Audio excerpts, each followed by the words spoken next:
President William Ruto ni wakulia Kenya maiketi kile kuvuvwanwa na ndwala methetwe manyaye cha propaganda kana ndeto cianzeke cia kwananga utongoi wake ni wasakana agenda ya nthi ya Kenya ya kwete maendeleo ndisa kwanangwa ni andu athe aithingilila kana ni wiyumbanite ni wakathi ya Kenya ya cia kana yendene sana yena mawonanio ma kusongana mbe anene yende tuicha thini cha uthaithi Sol Harvest Taita Taveta.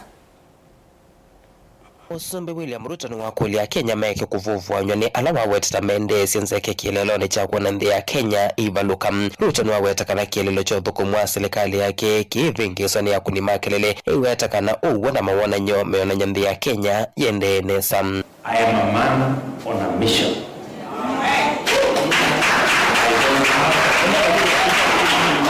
The last time to retreat or to surrender. Because we must change this country. Let us stop the spirit of negativity in our country. We cannot build this nation on falsehood, on fake news, on disinformation, on propaganda. You cannot hate your country so much to the extent that you want it to fail. I want to tell the people of Kenya, this country is going to succeed. And we will shame the agents and the prophets of doom.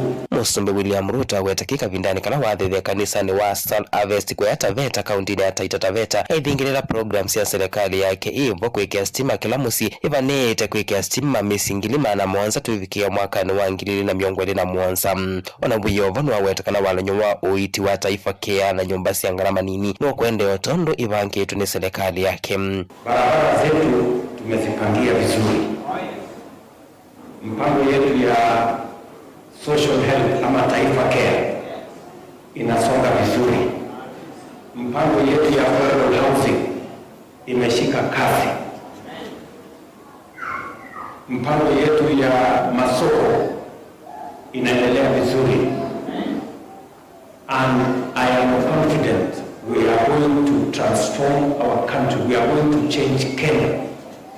And we will shame the devil. Niko na imani hii nchi tutaibadilisha. Mipango yote tuliyopanga tumeweka mbele ya Mungu.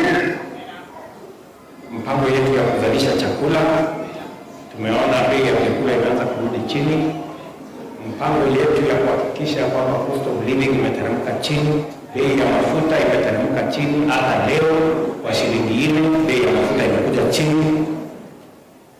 Mpango yetu ya kusambaza stima Kenya mzima inaendelea kwa kasi. Hapa Taveta kaunti 15 zinaendelea na hiyo kazi. Nia yangu vile nimesema ni kufikisha stima kwa manyumba ya Wakenya 17,000 by 2027.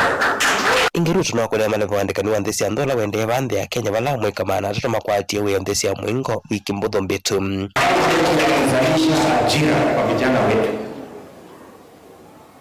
inashika moto, inasonga mbele.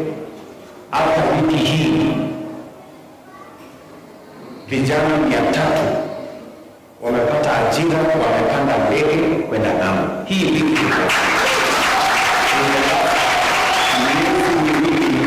imepita vijana 12,000 wamepanda ndege kwenda ng'ambo. Vijana 1000 wanafanya kazi katika mipango yetu ya kujenga masoko, affordable housing, tukisonga mbele. Livote ya Bingwa Movo Mutongo TV Neta Onesmus Chalo.